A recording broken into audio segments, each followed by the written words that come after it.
Hello everybody, I'm back with another video and I'm joined by a very, very special guest. Say hi. Hi.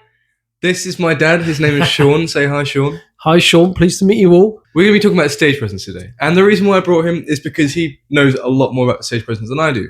Well, I've been playing now for about 40 years in various touring bands and club bands and pub bands.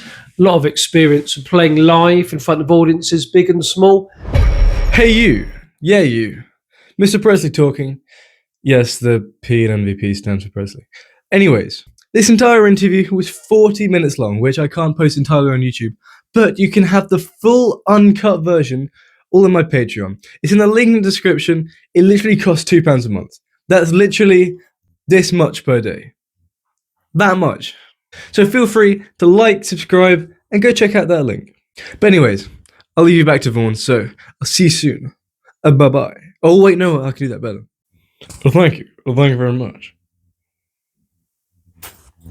What the hell am I doing? But anyway, so stage presence, it's something that I think every performing musician needs to understand. Even if you're not the front man in the band, it's a very, very important thing because if you do see a show and like they're playing songs that you absolutely love and they're playing the songs really well, but they're just kind of stood there and doing nothing, it's a bit of a crap show.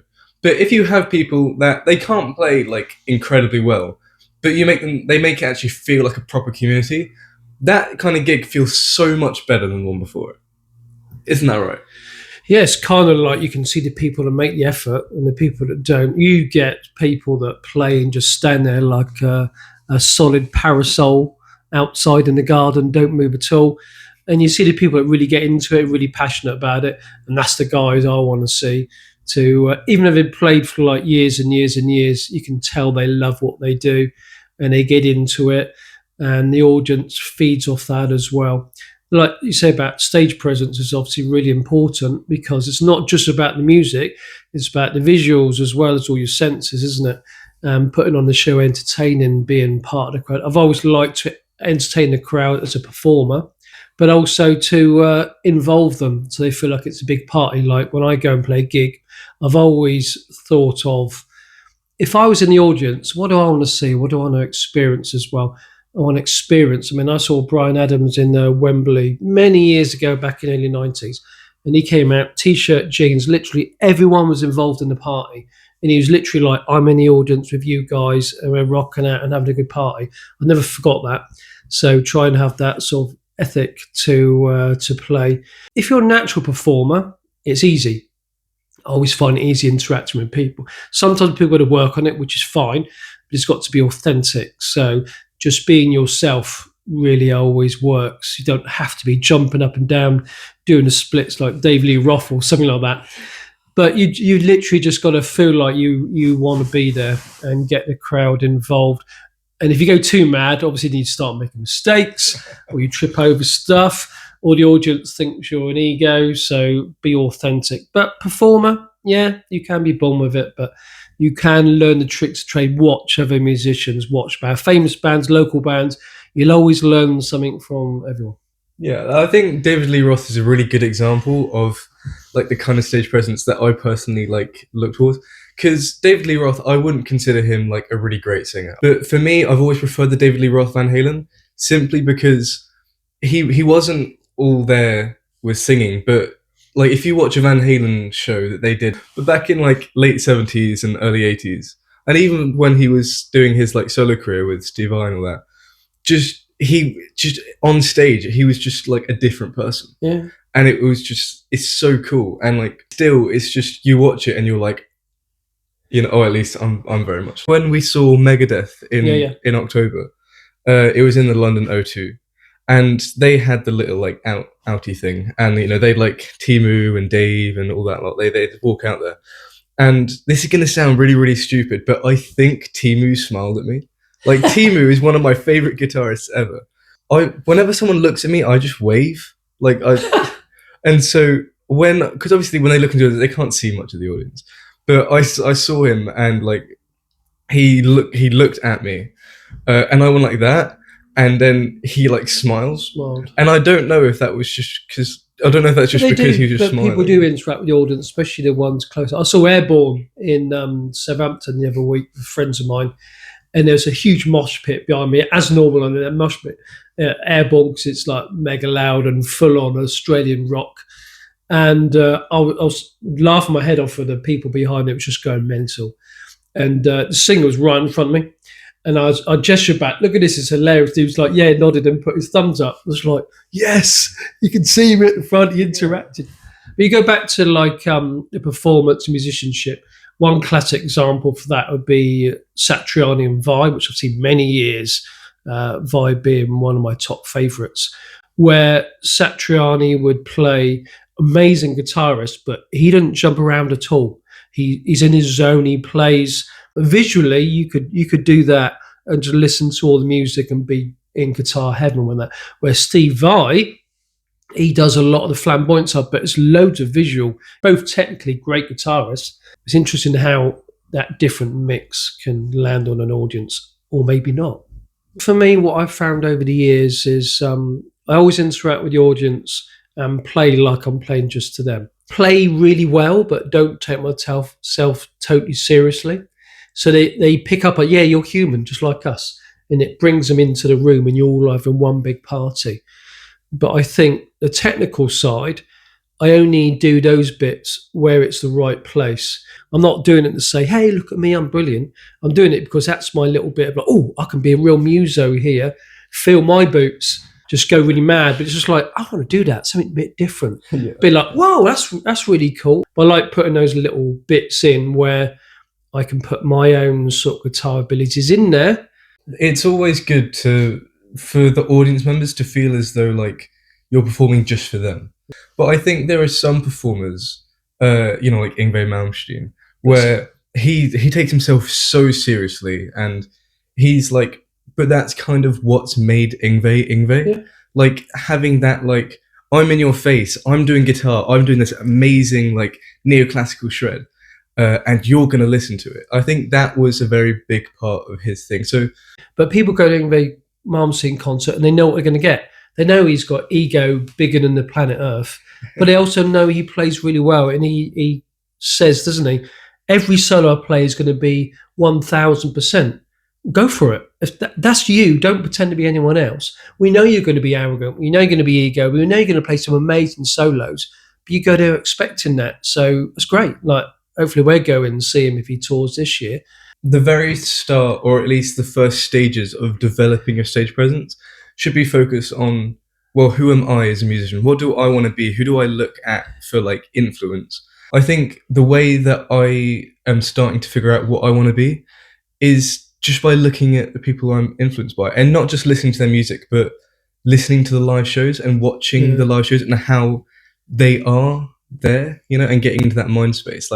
But it's experience. You've got to expose yourself to the live scene and go, where do I fit in this? But actually, don't get stressed about it. Don't overthink it. You will naturally come across as very performer, or very much I play for the band and I sit and I'm the glue in the band. But nothing beats experience, just exposing yourself and being really authentic and real. Don't push it. Just be like, what can I do? Know your limitations of what you can do. And if you can throw your guitar around your head, great. But don't do that and smack the singer around the head with your guitar. But it's like knowing that. But I mean, I know this day and age, people do get, it's instant, need to do it now. I've done it over many years, and you learn your craft.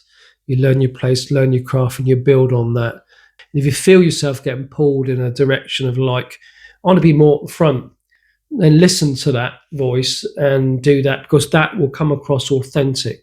With an audience, they could tell whether you're faking it.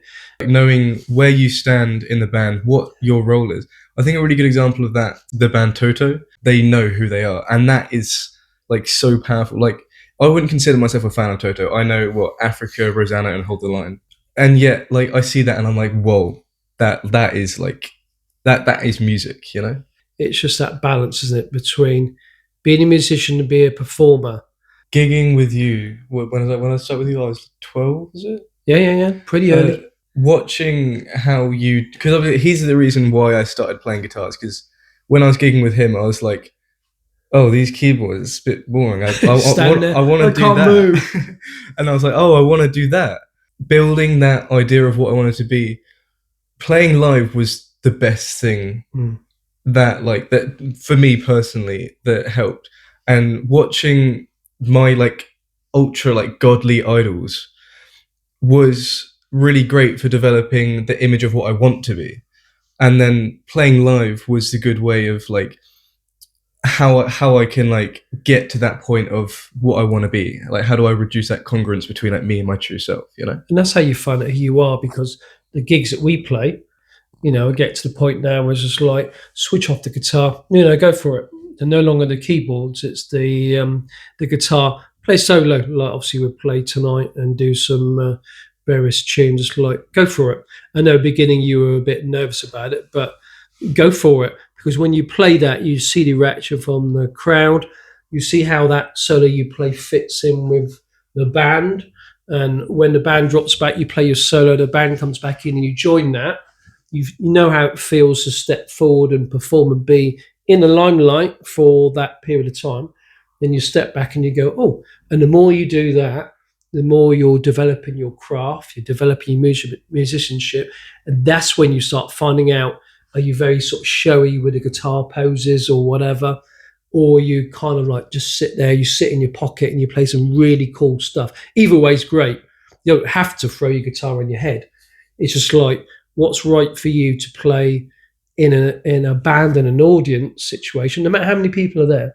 That's always the right way, because that's you. Sure, everyone's individual, aren't they? When they play, you think of the options of different guitarists over the years. Even if you're not born in the '80s, you can go back on YouTube and check out ones and the old Hot Licks VHS videos. That's how old I am. You can pick up those influences, and no one has the mix that you have. No one has the mix that I have. So that's why live music and recording is so exciting, because you're going to get something different every time with everyone. And you always learn off every single person. But just be honest with it, and don't go down the path of like, I should do this because everyone else does this, it's trendy, because it won't be authentic and you won't put your full heart and soul into it. And that won't come across, I believe, to an audience unless you completely suck. Then just turn the volume down.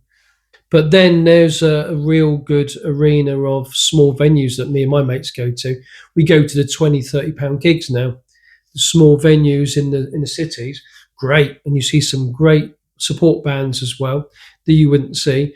And we don't go to these £180, £200 gigs. We go to the smaller ones and get on the front row and get in the mosh pits and stuff.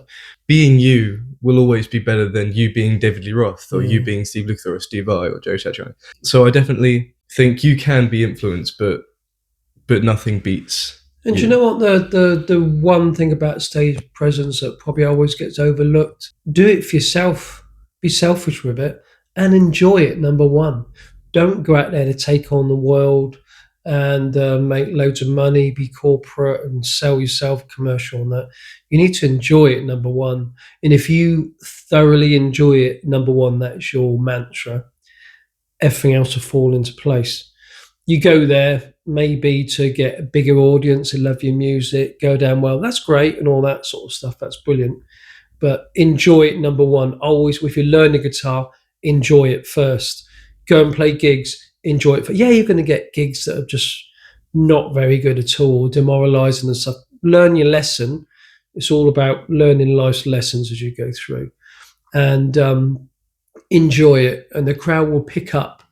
They pick up on people that are just coasting or just like, yeah, we're in here for the money. Yeah, you can earn loads of money, but soulless. I mean, you're going to be alive for X amount of years, whatever. So I choose to enjoy it. I'd rather do less gigs that are more enjoyable than just to do like loads of gigs. But enjoy it, number one, even when you're playing. Be influenced by people. Like that's probably like one of the best things you can do. But don't try and be someone. Don't try and be someone else. Be you. Be influenced, and just explore. You know. Yeah. What about you? What's your And closing remark? that's a really good point, Nuno, that when I look at being influenced by people, I always look at it as though it's great, be inspired by people, go and see famous people, or even local musicians you get inspired from. They're great. It's what inspires you about it. It's all about the honesty for me. It always has been of like, if I like Steve Vai and he influences, what about him that influences? Is it the way he plays? Is it his phrasing? Is it his attitude? Is it his performance? Nuno Betancourt's another one. He's very raw, very rhythmic, and I just love his attitude. His attitude is just as good as his playing. It's great. So just be authentic with get the most out of your influences by being honest with why do they tick your boxes? What do you like about them? Be brutally honest with that. And it hasn't got to be the whole thing. The Eddie Van Halen thing doesn't have to be like, I love everything about him. There's certain things about him that really floats your boat and find out what they are and try and incorporate maybe that into your playing. Then you'll get all these influences and you'll get the full enjoyment out of it. And just be honest. Yeah. That's my closing remarks. Yeah. My wisdom. I thank you. So there you go. We probably yapped a lot, but there's probably some gold in there. In our new studio. But anyways, yes, that's enough from us. Hopefully you're still here. But yeah, so remember, be you, be cool, and like and subscribe, and join the Patreon. So I'll see you in the next video. Say bye. Bye. See you later.